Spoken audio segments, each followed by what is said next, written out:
നമസ്കാരം. ആഴ്ചവട്ടത്തിലേക്ക് സ്വാഗതം.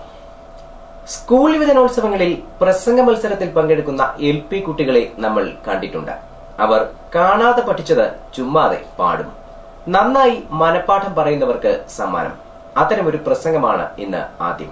വിഷയം നവഭാരത സൃഷ്ടിക്കായി സ്ത്രീ ശക്തി മുന്നോട്ട്. ഞങ്ങളെ കാത്ത് ഇത്രയും സമയമിരുന്ന നിങ്ങളോട് ഏവരോടും ഉള്ള സ്നേഹവും കടപ്പാടും ജീവിതത്തിൽ എന്നും ഉണ്ടാകുമെന്ന് മാത്രം ആമുഖമായി പറയുവാൻ ഞാൻ ആഗ്രഹിക്കുന്നു. ഒട്ടനവധി നിയമനിർമ്മാണങ്ങളും സാമൂഹ്യക്ഷേമ പദ്ധതികളിലൂടെയും മാറി മാറി വന്ന ഗവൺമെന്റുകൾ ഇന്ത്യ മഹാരാജ്യത്തെ സ്ത്രീകളെ സാമൂഹികമായി ഉയർത്തുന്നതിന് വേണ്ടി പ്രയത്നിച്ചുവെങ്കിൽ ആ പ്രയത്നങ്ങളുടെ എല്ലാം കടപ്പാടുമായി ഇന്നത്തെ മഹിളാ കോൺഗ്രസ് മുന്നോട്ട് പോകുമ്പോൾ ഞാനും നിങ്ങളും തിരിച്ചറിയുന്നു, ഇന്നും ഇന്ത്യയുടെ സ്ത്രീത്വങ്ങൾ എത്തിപ്പെടാത്ത ഒട്ടനവധി മേഖലകളുണ്ട്.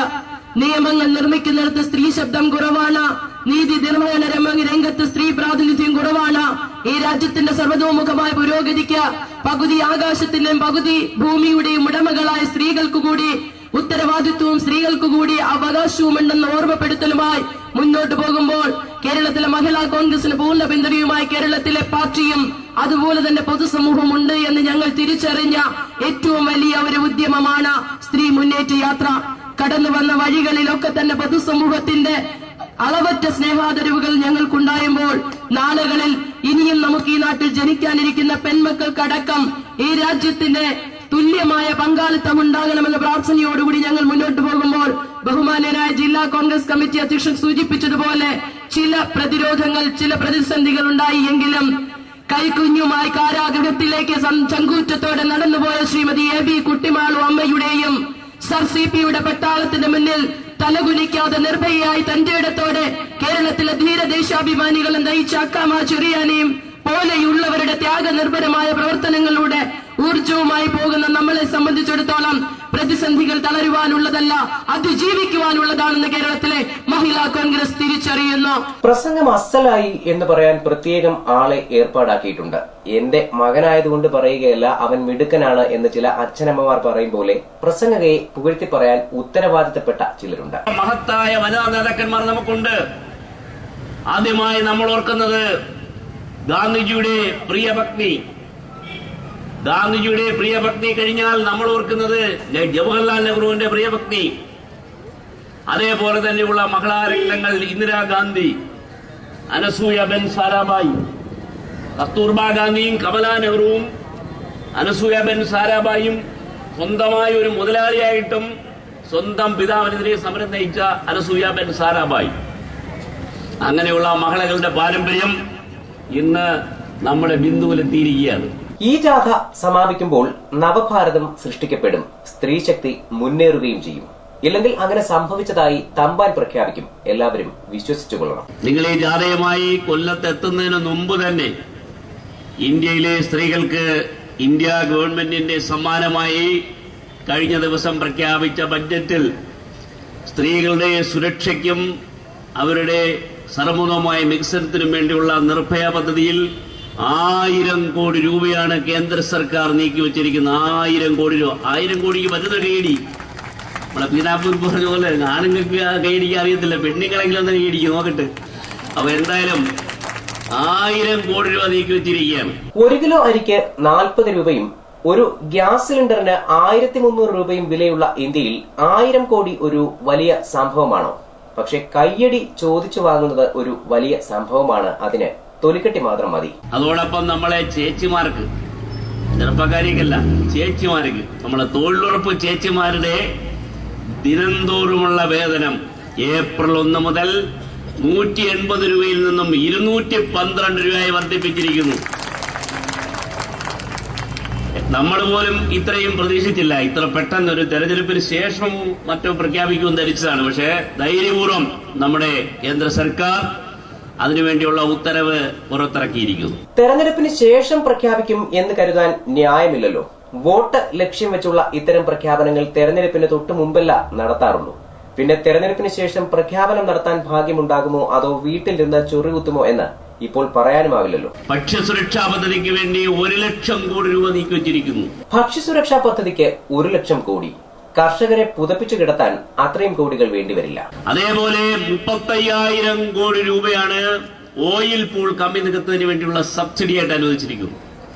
അടുത്ത വർഷം ഇന്ധനവില മാസം തോറോ ആഴ്ച തോറോ ദിവസം തോറോ കൂടുന്ന പ്രക്രിയ ഉണ്ടാവില്ല. മഹാഭാഗ്യം.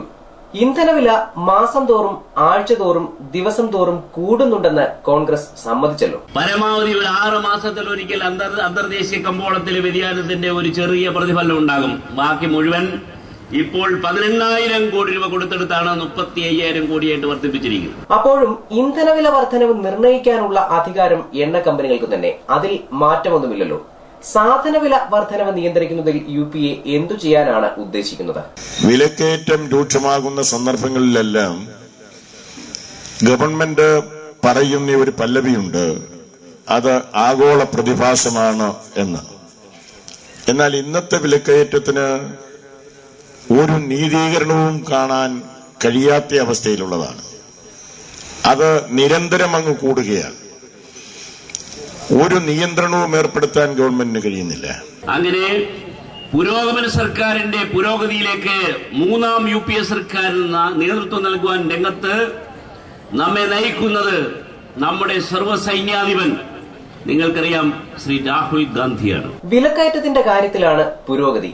തെരഞ്ഞെടുപ്പ് എടുക്കുമ്പോൾ പിന്നെയും അധികാരത്തിൽ വരാനുള്ള തന്ത്രങ്ങളുടെ ഭാഗമായി ചെറിയ ഇരകളിട്ട് വലിയ മീനെ പിടിക്കാനാണ് കോൺഗ്രസിന്റെ ശ്രമം. കേന്ദ്രത്തിൽ ഇങ്ങനെ ഒരു സർക്കാർ ഇത്രയും പുരോഗമനമായി മുന്നോട്ട് പോകുമ്പോൾ ഈ സർക്കാരിനെ നയിക്കുന്ന മുന്നണിയുടെ പേരെന്താണ്?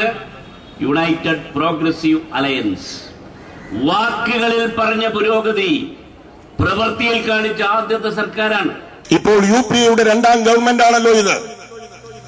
ഈ ഗവൺമെന്റിന്റെ കാലാവധി അവസാനിക്കാൻ പോകുമ്പോൾ പുതിയ തെരഞ്ഞെടുപ്പിനെ അഭിമുഖീകരിക്കുന്നതിന്റെ മുന്നോടിയായി ഇപ്പോൾ വർത്തമാന പത്രങ്ങളിൽ, ചാനലുകളിൽ നിരന്തരം കോൺഗ്രസിന്റെ പരസ്യം വന്നുകൊണ്ടിരിക്കുകയാണല്ലോ. ആ പരസ്യത്തിന് കോൺഗ്രസ് ചെലവാക്കുന്ന തുക എത്രയാ? ആരെങ്കിലും കണക്ക് കൂട്ടുന്നുണ്ടോ? കോടാനുകോടി രൂപ മുടക്കുകയാണ്. ആ മുടക്കി ജനങ്ങളെ ബോധ്യപ്പെടുത്താൻ ശ്രമിക്കുന്നത് എന്താണ്? നമ്മുടെ സോണിയാഗാന്ധിയുടെ പ്രിയപുത്രൻ രാഹുൽ ഗാന്ധി നമുക്കാർക്കും അവകാശപ്പെടാൻ കഴിയാത്ത കുടുംബ മഹിമയുടെയും പാരമ്പര്യത്തിന്റെ അവകാശിയാണ്. എന്റെ സഹോദരിമാരോട് ഞാൻ ചോദിക്കട്ടെ, നിങ്ങൾക്ക് എത്ര പേർക്ക് നിങ്ങളുടെ മുത്തച്ഛന്റെ പേരിന് അപ്പുറം പറയാൻ കഴിയും? അച്ഛന്റെ പേരും പറയാൻ പറ്റും, അപ്പൂപ്പന്റെ പേരും പറയാൻ പറ്റും, അല്ലെ അമ്മയുടെ പേര് പറയാൻ പറ്റും, അല്ലെ അമ്മുമ്മയുടെ പേര് പറയും. അമ്മുമ്മയുടെ പേരെന്താണ്? പറ. നിങ്ങൾക്ക് ആർക്കും കഴിയത്തില്ല. പക്ഷേ നമ്മുടെ നേതാവ് രാഹുൽ ഗാന്ധിക്ക് 6 തലമുറ മുൻപേ പറയാൻ പറ്റും. നിർഭയ പദ്ധതിക്ക് പ്രഖ്യാപിച്ചത് 1000 കോടി. അതേസമയം രാഹുൽ ഗാന്ധിയുടെ കുടുംബ മഹിമ ലോകത്തെ അറിയിക്കാൻ ചെലവാക്കുന്നത് കോടാനുകോടികൾ. ഇപ്പോൾ പറയൂ, 1000 കോടി ഒരു വലിയ തുകയാണോ? സ്ത്രീകളുടെ സുരക്ഷയ്ക്കും അവരുടെ സർവ്വതോമായ വികസനത്തിനും വേണ്ടിയുള്ള നിർഭയ പദ്ധതിയിൽ 1000 കോടി രൂപയാണ് കേന്ദ്ര സർക്കാർ നീക്കിവച്ചിരിക്കുന്നത്. 1000 കോടി രൂപ. 1000 കോടിക്ക് വരുന്ന കേടി. ഇപ്പോൾ വർത്തമാന പത്രങ്ങളിൽ, ചാനലുകളിൽ നിരന്തരം കോൺഗ്രസിന്റെ പരസ്യം വന്നുകൊണ്ടിരിക്കുകയാണല്ലോ. ആ പരസ്യത്തിന് കോൺഗ്രസ് ചെലവാക്കുന്ന തുക എത്രയാ? ആരെങ്കിലും കണക്ക് കൂട്ടുന്നുണ്ടോ? കോടാനുകോടി രൂപ മുടക്കുകയാണ്. ആ മുടക്കി ജനങ്ങളെ ബോധ്യപ്പെടുത്താൻ ശ്രമിക്കുന്നത് എന്താണ്? അമ്മുമ്മയുടെ പേരെന്താണ്? പറ. നിങ്ങൾക്ക് ആർക്കും കഴിയത്തില്ല. പക്ഷേ നമ്മുടെ നേതാവ് രാഹുൽ ഗാന്ധിക്ക് 6 തലമുറ മുൻപേ പറയാൻ പറ്റും. രാഹുൽ ഗാന്ധിയുടെ അമ്മുമ്മയുടെ പേരൊന്നും രാജ്യത്തെ പട്ടിണിക്കാരന് അറിയണ്ട. ജീവിക്കാൻ വേണ്ടി മരിക്കാൻ പോലും തയ്യാറെടുത്തിരിക്കുന്ന ഒരു ജനതയെ സംബന്ധിച്ച് രാഹുൽ ഗാന്ധിയുടെ അമ്മുമ്മ ആരായാലും ഒരുപോലെയാണ്. UDFകാർ പറഞ്ഞ എന്താ? കഴിഞ്ഞ നിയമസഭാ തെരഞ്ഞെടുപ്പ് വേളയിൽ 2 രൂപയ്ക്കാണ് LDF അരി കൊടുത്തതെങ്കിൽ ഞങ്ങൾ 1 രൂപയ്ക്ക് കൊടുക്കുമെന്ന് പറഞ്ഞു. എവിടെ കൊടുത്തു? സർക്കാരുകളെ പറ്റി കോൺഗ്രസിനും പൊതുജനത്തിനും ധാരണകളുണ്ട്, കാഴ്ചപ്പാടുകളുമുണ്ട്. കോറിന് കുമ്പിളിൽ കഞ്ഞി, അതാണ് അവസ്ഥ. ഇതൊക്കെ നമ്മളെയൊക്കെ കുടുംബാംഗങ്ങളാണ് ഈ പറയുന്ന ആളുകളെല്ലാം. 2 രൂപയ്ക്കാണ് LDF അരി കൊടുത്തതെങ്കിൽ ഞങ്ങൾ 1 രൂപയ്ക്ക് കൊടുക്കുമെന്ന് പറഞ്ഞു. എവിടെ കൊടുത്തു? അങ്ങനെ എന്തുകൊണ്ടും ഈ ഗവൺമെന്റ് പാവങ്ങളോടൊപ്പമാണ്, ഈ ഗവൺമെന്റ് പട്ടിണിക്കാരോടൊപ്പമാണ്. കോറിന് കുമ്പിളിൽ കഞ്ഞി, അതാണ് അവസ്ഥ. അമ്മുമ്മയുടെ പേരെന്താണ്? പറ. നിങ്ങൾക്ക് ആർക്കും കഴിയത്തില്ല. ചോദിക്കാനും പറയാനും ആളില്ല. കേരളം നിറയെ യാത്രകളാണ്. പിണറായി വിജയൻ കേരള രക്ഷാ മാർച്ച് നടത്തിയപ്പോഴാണ് ആഴ്ചവട്ടത്തിന് മനസ്സിലായത് കേരളം ഇനിയും രക്ഷപ്പെട്ടിട്ടില്ലെന്ന്. പിന്നാലെ ബിന്ദു കൃഷ്ണയുടെ മാർച്ച്, CPIയുടെ ജനകീയ മാർച്ച്. എല്ലാവരും തെരഞ്ഞെടുപ്പ് കാലത്ത് ജനത്തെ പലതും പറഞ്ഞു പഠിപ്പിക്കാൻ ശ്രമിക്കുകയാണ്. ഇതിനിടെ തമ്പാൻ ഒരു മാർച്ച് നടത്തി. അതിന്റെ കഥ കേൾക്കാം. ഞാനൊരു യാത്ര തുടങ്ങി ബിന്ദു, എന്തെല്ലാം കുഴപ്പമാരെന്നറിയാവോ?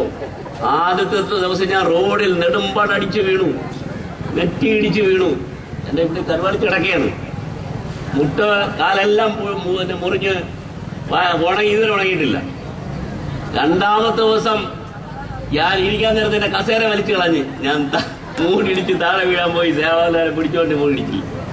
മൂന്നാമത്തെ ദിവസം എന്റെ സ്റ്റേജ് 25ഓളം പേര് സഹോദരിമാരുടെയൊക്കെ സ്റ്റേജോട് താഴെ പോയി, പടിഞ്ഞാറക്കല്ലട വെച്ച്. ഒരു കുഴപ്പവും പറ്റിയില്ല. നാലാമത്തെ ദിവസം പുനലൂരിൽ വെച്ച് ഭാരതീപുര സച്ചിന്റെ കാറ് യൂത്ത് കോൺഗ്രസിന്റെ നമ്മുടെ പാർലമെന്റ് പ്രസിഡന്റ് പ്രേംരാജിനെ ഇടിച്ചില്ല എന്ന് പറഞ്ഞ് നമ്മുടെ സഞ്ജൂപകാരിയുടെ കാറിന്റെ ഇന്നോവയുടെ ഡോറൊന്ന് പോയി. നഷ്ടം 42,000 രൂപ. അതുകൊണ്ട് നിന്നില്ല. അടുത്ത ദിവസം ദേവാദളിന്റെ ജില്ലാ ചെയർമാൻ വേലായുധം കുട്ടി ഞാൻ വീഴുന്നതിനൊരു സ്റ്റേജിന്നുണ്ടെങ്കിൽ താഴെ വീഴും. ഞാൻ വിചാരിച്ചു ഇതുകൊണ്ട് വിചാരിച്ച്. എന്നിട്ട് തീർന്നില്ല. പിറ്റേന്ന് എന്റെ വണ്ടി ഇടിക്കുന്നു, അടുത്ത വേറൊരു വണ്ടിയായിട്ട്. അതിന് 52,000 രൂപ വേറെ. ഒരു പഴയ പൊങ്ങച്ചക്കഥയാണ്. നീ അറിഞ്ഞോടി സാവിത്രി, ഇന്നലെ രാത്രി വീട്ടിലൊരു എലി കയറി. അടിക്കാൻ ഓടിച്ചപ്പോൾ എലി ടിവിയുടെ മുകളിലേക്ക് ഒരു ചാട്ടം, അവിടെ നിന്ന് ഫ്രിഡ്ജിന്റെ മുകളിലേക്ക്, പിന്നെ മൈക്രോവേവ് ഓവൻ, വാഷിംഗ് മെഷീൻ, ചേട്ടന്റെ ലാപ്ടോപ്പ്, മോന്റെ മുറിയിലെ ഹോം തിയേറ്റർ, എല്ലായിടത്തും എലി ഓടിക്കയറി എന്ന് പറയും പോലെ ഭാരതീപുരം ശശിക്ക് കാറുണ്ട്, സഞ്ജു ബുഖാരിക്ക് ഇന്നോവയുണ്ട്. അതിന്റെ ഡോറൊന്ന് പോറിയപ്പോൾ 42,000 രൂപ ചെലവ്. എന്റെ കാറിന്റെ ഡോറ് പോറിയപ്പോൾ 52,000 രൂപ ചെലവ്. ഇങ്ങനെ വില കൂടിയ കാറുകളിൽ സഞ്ചരിക്കുന്ന ജീവിത നിലവാരത്തിലായതുകൊണ്ടാണ് കോൺഗ്രസിന് പലപ്പോഴും സാധാരണക്കാരന്റെ ജീവിത പ്രതിസന്ധികളും പട്ടിണിയും മനസ്സിലാകാത്തത്. ബിന്ദു കൃഷ്ണയുടെ യാത്രയെക്കുറിച്ചുള്ള പൊതു നിലപാട് ഇങ്ങനെ: ഒട്ടനവധി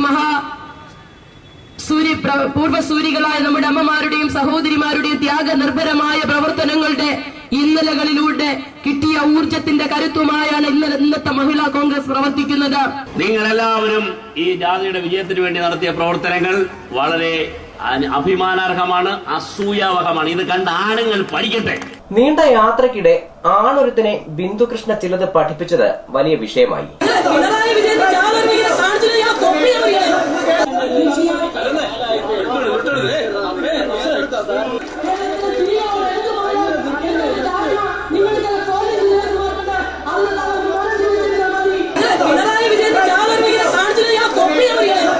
മാനന്തവാടി RD ഓഫീസിനു സമീപം മൈക്ക് പ്രവർത്തിപ്പിക്കരുത് എന്ന കോടതി ഉത്തരവ് ഓർമ്മിപ്പിച്ച് മൈക്ക് ഓഫ് ചെയ്യാൻ ആവശ്യപ്പെട്ട SIയോടായിരുന്നു പരാക്രമം. ഒരു സബ് ഇൻസ്പെക്ടർ മജിസ്ട്രേറ്റ് കോടതിയാണെന്ന് പോലും, സബ് ഡിവിഷണൽ മജിസ്ട്രേറ്റ് കോടതി. എന്തോന്നാണ് ഈ സബ് ഡിവിഷണൽ മജിസ്ട്രേറ്റ് കോടതി? കുഴപ്പമില്ല, ബിന്ദു നല്ല പണി കൊടുത്ത് അവനെ കുറച്ചും കൂടി സൗകര്യമുള്ള ഒരു സ്ഥലത്തേക്ക് കൊടുത്തിട്ടുണ്ട്.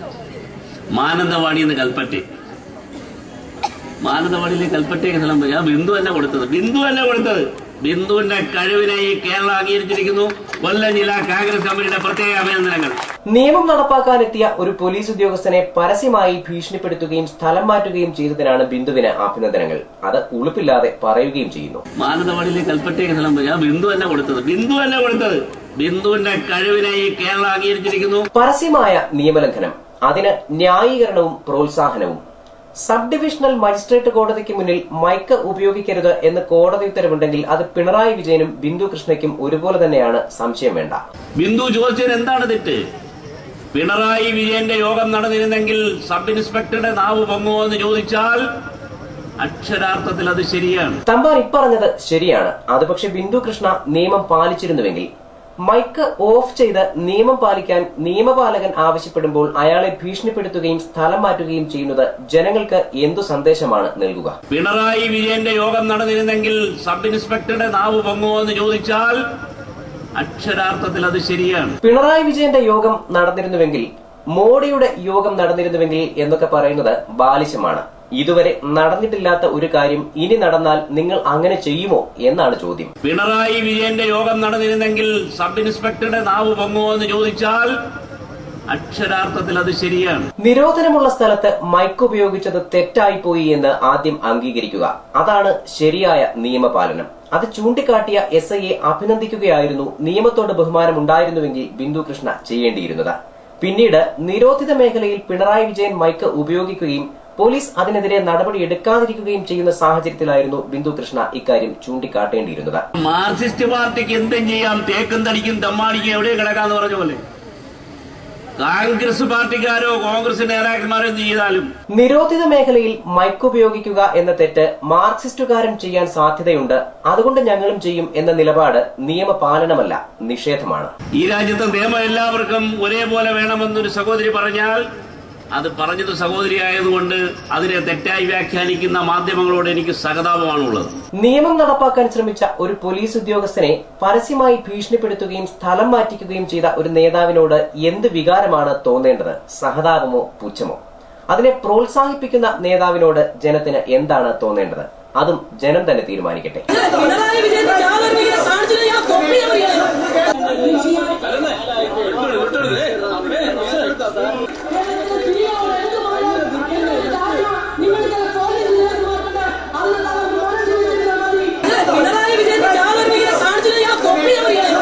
പിണറായി വിജയന്റെ യോഗം നടന്നിരുന്നെങ്കിൽ സബ് ഇൻസ്പെക്ടറുടെ നാവ് പൊങ്ങുമോ എന്ന് ചോദിച്ചാൽ അക്ഷരാർത്ഥത്തിൽ അത് ശരിയാണ്. തെറ്റു ചെയ്യുന്നവരുടെ നയം ഇതാണെങ്കിൽ രാജ്യത്ത് ആർക്കുമെതിരെ പോലീസിന് നടപടിയെടുക്കാനാവില്ല.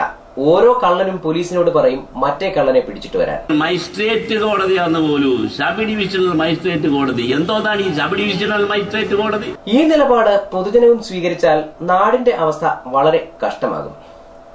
ഒരിക്കൽ ഗതികേടുകൊണ്ട് മാർക്സിസ്റ്റുകാർക്കെതിരെ പൊട്ടിത്തെറിച്ച തിരുവനന്തപുരത്തെ സന്ധ്യ എന്ന വീട്ടമ്മയെ കോൺഗ്രസ് സ്വന്തമാക്കിയിരിക്കുകയാണ് ഇപ്പോൾ.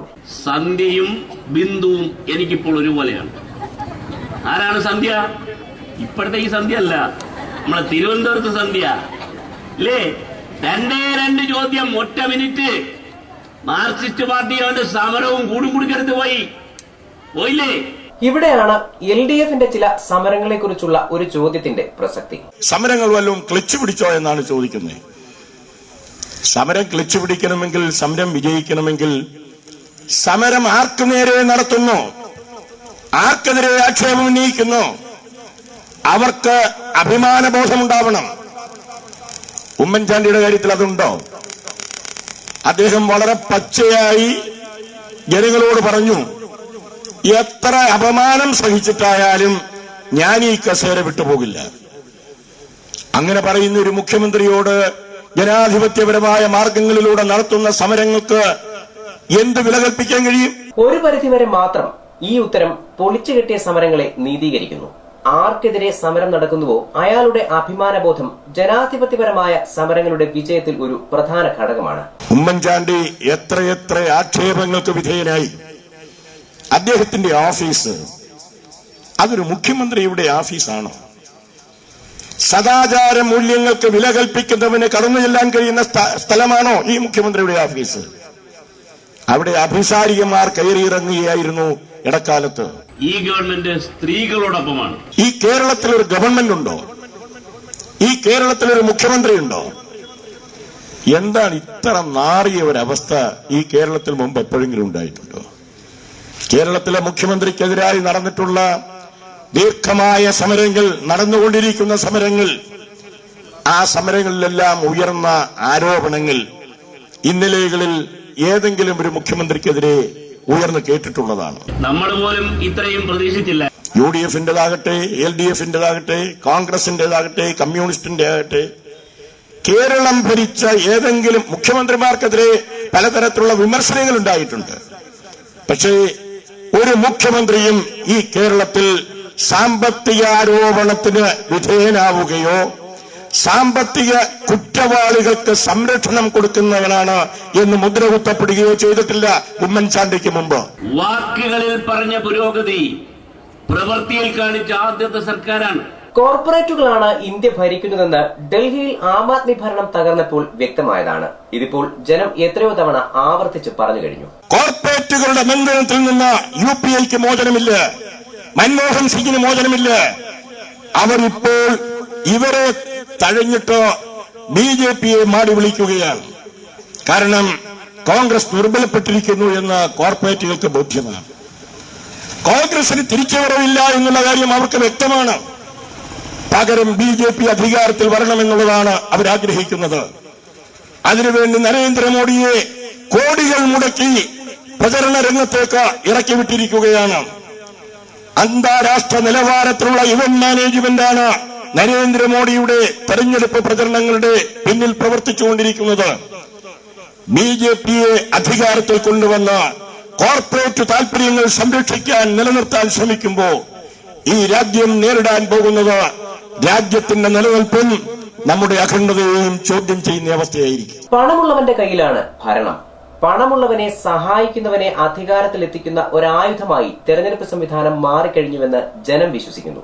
ആരിലാണ് ജനം വിശ്വാസം അർപ്പിക്കേണ്ടത്? ഒന്നുകിൽ ബിജെപി അല്ലെങ്കിൽ കോൺഗ്രസ് എന്ന നിലവിലെ ഒരു ആപ്തവാക്യം അത് മാറ്റി എഴുതിയേ മതിയാകൂ എന്ന സ്ഥിതി നമ്മുടെ മുമ്പിൽ സംജാതമായിരിക്കുന്നു.